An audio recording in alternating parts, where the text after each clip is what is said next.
ఒకసారి గోదావరి పరివాహకంలోని ప్రాజెక్టుల అప్డేట్స్పై ఓ లుక్ వేద్దాం. కడెం ప్రాజెక్టు పూర్తి స్థాయి నీటి మట్టం 700 అడుగులు, ప్రస్తుత నీటి మట్టం 699.97 అడుగులు.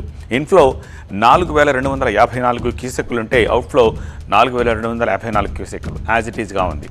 ఇక శ్రీరామ్ సాగర్ పూర్తి స్థాయి నీటి మట్టం 1091 అడుగులు, ప్రస్తుత నీటి మట్టం 1074 అడుగులు. ఇన్ఫ్లో 30,000 క్యూసెక్కులుంటే అవుట్ఫ్లో 1000 క్యూసెక్కులుగా ఉంది. ఇక భద్రాచలం దగ్గర ప్రస్తుత నీటి మట్టం 49 అడుగులు, ఇన్ఫ్లో 15,53,000 క్యూసెక్కులు అయితే అవుట్ఫ్లో 11,93,875 క్యూసెక్కులు.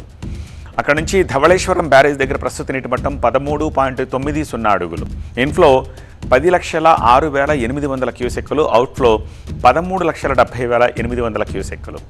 ఇక లోయర్ మానేరు డ్యామ్ పూర్తి స్థాయి నీటి మట్టం 920 అడుగులు, ప్రస్తుత నీటి మట్టం 888 అడుగులు.